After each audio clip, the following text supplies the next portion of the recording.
welcome back to a new Simple Sunday video. Today I am making the card you can see here, and as usual, if you want to see how I did it, then just keep on watching. And I'm starting with a standard European A6 card base, and I'm using a craft cardstock from Paper Mania this time, and I also cut a piece of white cardstock about 1/4 of an inch smaller on each side, and I will start working on this panel. And I also brought out some hemp twine in 4 different colors, ranging from light cream to almost black. And I'm going to wrap the twine tightly around the white panel, and I am starting with the lightest color and then working my way to the darkest. And I want the twine to have a bit of a gradient effect, so I'm wrapping each color about 5 times around the panel and then securing it with some masking tape on the back. And to make sure that the twine will stay nice and even on the front, I'm adding some adhesive underneath and just pressing the twine down. And for my sentiment, I will be using this set of word dies from Spellbinders, and I really like the effect that a die cut word gives, and I'm happy that I have finally got my hands on a few different dies like this. And I want my sentiment to be embossed, and I know I could have die cut the word first and then embossed it, but I thought that the die cut would probably be a bit too intricate for me to pull that off.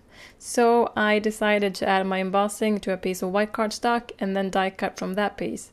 And I didn't really know what color I wanted my die cut to have, so I brought out 2 different embossing powders to try out. And the first was the distress powder in Vintage Photo, and the second was a glittery powder called Fantasy Ivory from Sweet Stamps.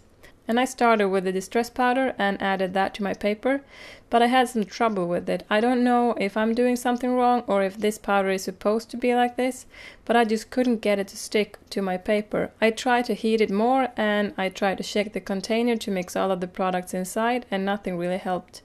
This powder doesn't really melt like normal powders do, but I know that these are supposed to be more of a textured powder than a regular embossing powder.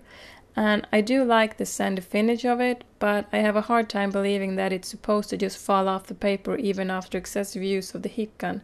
So maybe I did something wrong, and if anyone knows how you're supposed to use this powder, then please let me know. But anyway, I ended up using the glitter powder instead, and that actually stayed put on my cardstock. And I also had some trouble with the actual die cutting, since the cardstock ended up being a bit too thick due to all of the embossing powder, so I had to use a piece of cardstock on top for some extra pressure. And a tip for cutting out intricate dies like this is to use some sort of tissue paper or something like that between the die and the paper you want to cut out. This will help to get the die cut out of the die. When I had finally got my die cut out, I adhered it with glossy accents to the middle of the wrapped twine. I squirted out some glossy accents on a piece of scrap paper and then sort of just touched the glue with my die cut. And then I positioned the die cut on my panel. For that little dot on the eye, I had to use my Silhouette Pick-Me-Up tool to get it where I wanted it. This tool is perfect for small die cuts and other embellishments, and I don't know how I could have ever managed without it. Then for some extra interest, I'm adding these tiny wood veneer hearts from Studio Calico, and I'm adhering these with glossy accents as well, since I know this will keep them well stuck in place. And I also added 2 small wood veneer hearts from Simon Says Stamp that I got in a card kit a while back.